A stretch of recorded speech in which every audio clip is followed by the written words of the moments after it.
신들이 인간을 만든 진짜 이유를 아십니까? 노예가 필요해서였습니다. 충격적이지만 이건 고대 점토판에 새겨진 진실이에요. 기원전 1700년 바빌로니아의 서기관들이 떨리는 손으로 기록한 이야기죠. 오늘 여러분께 들려드릴 내용은 노아의 방주보다 훨씬 오래된 인류 최초의 대홍수 기록입니다. 인간이 왜 태어났고 신들은 왜 우리를 쓸어버리려 했는지 그 모든 비밀이 지금부터 밝혀집니다.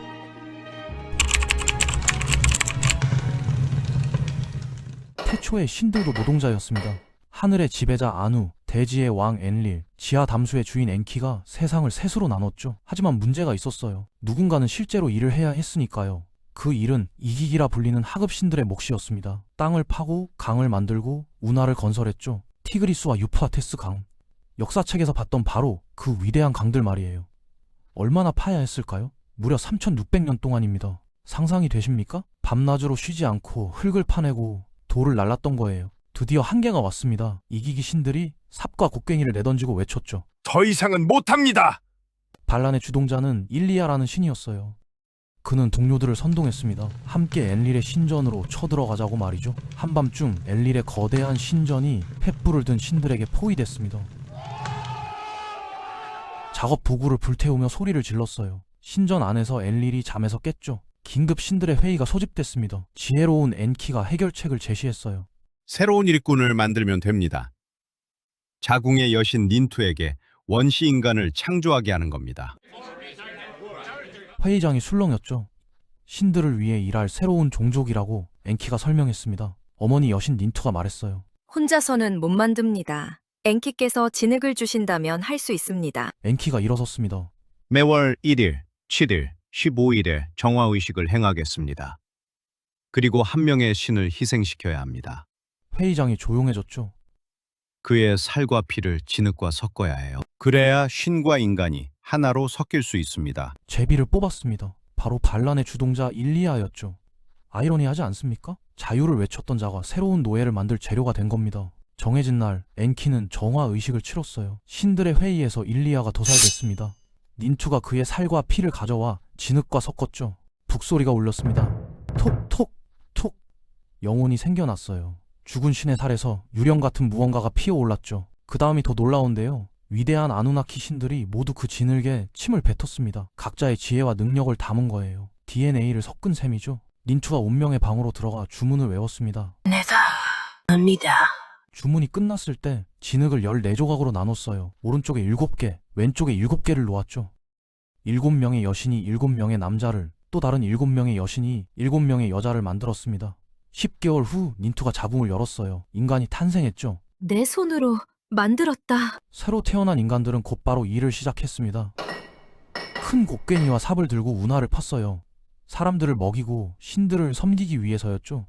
이기기 신들은 드디어 자유를 얻었습니다. 더 이상 땅을 파지 않아도 됐으니까요.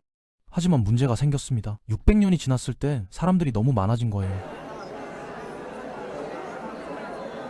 나라는 울부짖는 황소처럼 시끄러웠죠. 엔릴이 잠을 잘 수가 없었습니다. 엔릴이 명령을 내렸어요. 역병을 보내라. 수르프 역병이 사람들을 덮쳤습니다. 수많은 사람이 병들어 죽어갔죠. 그런데 한 남자가 있었습니다. 아트라 하시스라는 이름의 남자였어요. 그는 자신의 신 엔키와 대화할 수 있었죠. 아트라 하시스가 엔키에게 기도했습니다. 언제까지 우리를 괴롭힐 겁니까? 엔키가 대답했어요. 장로들을 모아라. 나말의 문을 찾아가 구운 빵을 바쳐라. 그러면 그가 부끄러워서 손을 거둘 것이다. 아트라 하시스는 명령대로 했습니다. 사람들이 나마르에게 제물을 바쳤죠. 나마르는 자기가 보낸 역병도 아닌데 공물을 받으니 부끄러워했어요. 역병이 사라졌습니다. 하지만 또다시 600년이 지났을 때 같은 일이 반복됐어요. 사람들이 너무 많아졌죠. 이번에 엔릴은 다른 방법을 썼습니다. 가뭄을 보내라. 비가 내리지 않았어요. 샘물이 솟아오르지 않았죠. 들판이 말라갔습니다. 사람들이 굶주리기 시작했어요. 아트라 하시스가 다시 엔키에게 기도했고 엔키가 또 방법을 알려줬죠. 이번에는 아다드 신에게 제물을 바치라고 말이에요. 사람들이 아다드에게 구운 빵을 가져갔습니다. 아다드가 부끄러워해서 비를 내렸어요. 가뭄이 끝났죠. 신들은 점점 화가 났습니다. 특히 엔릴이 말이에요. 인간들이 자꾸 살아남는 게 마음에 들지 않았죠. 엔릴이 회의를 소집했습니다. 이번에는 대홍수를 보내겠습니다. 모든 인류를 쓸어버릴 겁니다. 신들이 맹세를 했어요. 아무도 인간에게 경고하지 않기로 말이죠. 엔키도 맹세했습니다. 하지만 그는 꾀가 있었어요. 어느 날 밤 엔키가 아트라하시스의 집 벽에 대고 말했습니다. 벽이여, 내 말을 들어라. 집을 해체해라. 배를 만들어라. 소유물을 버리고 생명체를 살려라. 지붕을 씌워서 태양이 안을 볼 수 없게 하라. 위 가판과 아래 가판을 만들어라. 7일 밤 동안 홍수가 올 것이다. 아트라하시스는 벽 뒤에서 모든 걸 들었습니다. 그는 장로들에게 말했어요. 엔키와 엔릴이 사이가 나빠졌습니다. 저는 이곳을 떠나 앞주로 가야 합니다. 사실은 배를 만들기 위한 핑계였죠. 목수가 도끼를 가져왔고 사람들이 도왔습니다. 아트라하시스는 거대한 배를 만들었어요. 하늘을 나는 새들, 들판의 동물들을 배에 실었죠. 가족들을 태우고 잔치를 열었습니다. 사람들이 먹고 마시는 동안 아트라하시스는 불안해서 안팎을 드나들며 쉴 수가 없었어요. 날씨가 변했습니다. 아다드가 구름에서 울부짖었죠. 아트라하시스가 서둘러 배의 문을 봉인했습니다. 밧줄을 잘랐을 때 배가 떠올랐어요. 홍수가 시작됐습니다. 안주새가 발톱으로 하늘을 찢었어요. 홍수가 왔죠. 아무도 서로를 볼 수 없었습니다. 어둠이 완전했어요. 홍수가 황소처럼 포효했습니다. 바람이 울부짖었죠. 태양이 사라졌어요. 신들조차 놀랐습니다. 위대한 여주인 닌투가 울었어요. 내가 어떻게 이런 파괴를 명령할 수 있었을까요? 엔릴과 함께 사악한 명령을 내렸어요. 내 자손들이 흰 양처럼 떠내려가고 있습니다. 위대한 아누나키 신들이 목마르고 굶주린 채 앉아 있었습니다. 인간들이 다 죽으면 누가 그들에게 재물을 바칠까요? 신들은 양처럼 피로만 기관지를 채울 수 있었어요. 7일 낮과 7일 밤 동안 폭풍이 계속됐습니다. 마침내 홍수가 멈췄어요. 아트라하시스가 배에서 내려왔습니다. 재물을 준비했죠? 고기를 구웠어요. 신들이 향기를 맡았습니다. 파리처럼 재물 위에 모여들었죠. 너무 배고팠거든요. 재물을 먹었을 때 닌투가 일어나 소리쳤습니다. 결정을 내리는 아누는 어디 있습니까? 엔릴이 감히 여기 올 수 있습니까?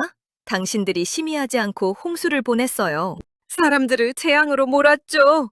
파괴에 동의했던 당신들, 이제 그들의 밝은 얼굴이 영원히 어둡습니다. 전사 엔릴이 배를 발견했습니다. 화가 났죠. 어떻게 인간이 살아남았습니까? 아누가 말했어요. 엔키 말고 누가 했겠습니까? 엔키가 말했습니다. 제가 당신들을 거역했습니다. 생명이 보존되도록 했어요. 엔릴이 화를 냈지만 결국 받아들여야 했습니다. 그리고 새로운 규칙을 만들었죠. 엔키가 닌투에게 말했어요. 사람들의 3분의 1은 아이를 낳지 못하게 하세요. 파시투 악마가 사람들 사이에서 아기를 빼앗게 하세요. 오브투와 애니투 여인을 세우세요. 그들은 아이를 낳을 수 없게 하고 이렇게 출산을 통제하세요. 이렇게 해서 인류의 개체 수가 자연적으로 조절되게 됐습니다. 신들은 다시는 홍수로 인류를 없애지 않기로 했어요. 대신 자연적인 죽음과 출산 제한으로 숫자를 관리하기로 한 거죠. 닌투가 아누가 만든 파리 목걸이를 들어 올렸습니다. 이 파리들이 내 목걸이에 청금석이 되게 하십시오. 내가 이 재앙을 매일 영원히 기억하도록 말입니다. 아트라하시스와 그의 가족은 살아남았습니다. 그들의 후손이 바로 우리죠. 이것이 바빌로니아 서사시가 전하는 인류 창조와 대홍수의 진짜 이야기입니다. 우리는 신들의 노예로 태어났습니다. 신들의 분노를 견뎌냈죠. 그리고 살아남았어요. 더 놀라운 건 뭘까요? 이 이야기가 노아의 방주보다 1000년 이상 먼저 기록됐다는 사실입니다. 성경의 홍수 이야기, 그 뿌리가 바로 여기 메소포타미아의 점토판에 있었던 겁니다. 인간은 왜 존재하는가? 고대 바빌로니아인들의 대답은 명확했습니다. 신들을 섬기기 위해서라고 말이죠. 하지만 우리는 살아남았습니다. 역병도, 가뭄도, 심지어 대홍수도 우리를 완전히 쓸어버릴 수는 없었어요. 그것이 바로 인류의 힘입니다.